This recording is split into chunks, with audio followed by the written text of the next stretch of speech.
Setelah dilaksanakan sidang kedua tersangka kasus pembunuhan bidan Afifah Rahman dengan terdakwa Musrat Haji Jafar pada Selasa 25 Juli 2017 lalu, kini Pengadilan Negeri Suasio Tidore pada Selasa 1 Agustus 2017 kemarin kembali melakukan persidangan ketiga terhadap kasus pembunuhan bidan Afifah dengan agenda pemeriksaan para saksi. Berbeda dengan sidang kedua, dalam sidang ketiga ini, Jaksa Penuntut Umum Kota Tidore Kepulauan menghadirkan 5 saksi diantaranya Nur Hayati kerabat terdakwa, Safril selaku suami Nur Hayati, Mubin adik kandung Nur Hayati, Arjun sepupu Nur Hayati, dan Ahmad tetangga korban Afifah di Puskesmas Pembantu Kelurahan Dewora. Setelah diambil sumpah oleh majelis hakim yang diketuai oleh Wilson Silver, hakim anggota Ferdinand, dan hakim anggota Kadarno, kelima saksi tersebut kemudian dimintai keterangan. Namun menariknya dalam memberikan keterangan, salah satu saksi yang juga kerabat terdakwa, yakni saksi Arjun, mengatakan bahwa sebelum Afifah meninggal pada hari Jumat 7 April lalu, terdakwa Musra sempat mengatakan kepadanya bahwa bidan tersebut terlihat cantik dan ingin sekali membunuhnya. Sementara saksi lainnya, M. Rahmat, dalam keterangannya mengatakan sekitar pukul 3 dini hari, tepatnya si korban meninggal pada siang harinya, ia sempat mendengar suara teriakan, namun hanya sekali. Saat mendengar teriakan tersebut, dirinya kemudian mencari tahu arah dari teriakan itu dengan melihat keluar jendela dari dalam kamarnya. Selain Rahmat, saksi lainnya yakni Nur Hayati saat memberikan keterangan dalam persidangan mengatakan bahwa terdakwa Musrat tinggal serumah dengannya sekitar sebulan. Saat ditanya oleh Jaksa Penuntut Umum terkait informasi meninggalnya bidan Afifah, Nur Hayati mengatakan saat itu dirinya mendapat informasi bahwa bidan tersebut meninggal lewat teman kantornya.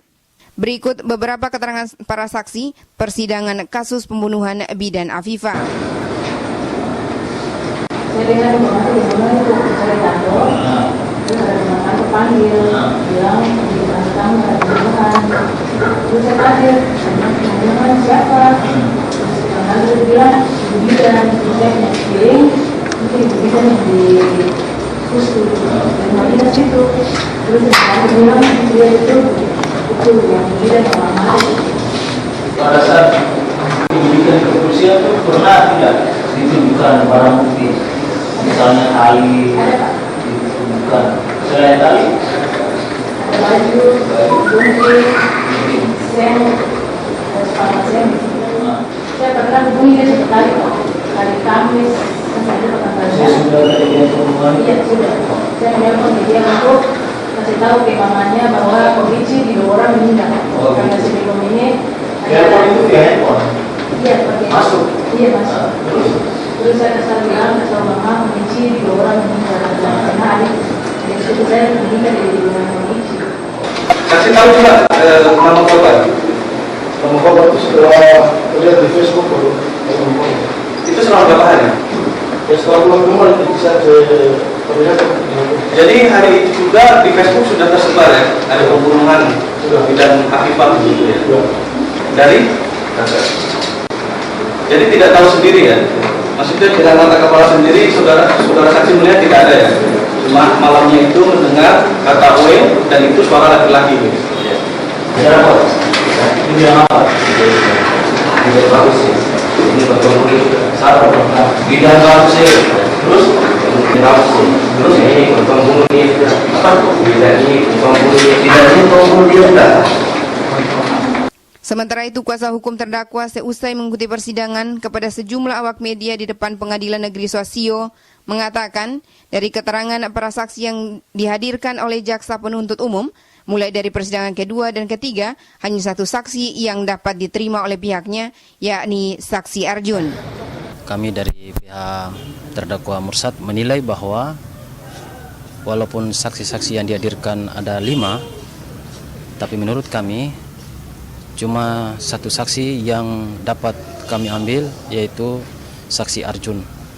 Dia menjelaskan bahwa bidan itu cantik. Bagaimana kalau dia dibunuh? Contohnya gitu kan. Nah, keterangan saksi ini, 5 saksi ini cuma satu saksi yang menurut kami adalah satu alat bukti. Sebagaimana diatur dalam pasal 184, ya. Cuma satu saksi, yaitu keterangan saksi, walaupun dihadirkan 5 saksi. Nah, ini lemah, ya. lemah sekali dalam pembuktian dengan pembuktian perkara Mursat, saudara Mursat sebagai terdakwa. Karena hakim akan menilai pembuktian ini kalau dia memenuhi pasal 183 KUHP. Di pasal 183 KUHP menjelaskan di situ adalah bahwa hakim menjatuhkan putusan minimal 2 alat bukti. Ya, harus 2 alat bukti. Sementara dari beberapa kali persidangan cuma 1 alat bukti yang kami menurut pendapat kami dari penasihat hukum. Itu. Tapi terhadap keterangan saksi semua tadi kan bisa didengar bahwa memperkuat pembuktian terhadap dakwaan Musrat. Saksi Arjun pernah dengar kata-kata dari Musrat bahwa bidan itu cantik, torang bunuh pak dia sudah. Begitu.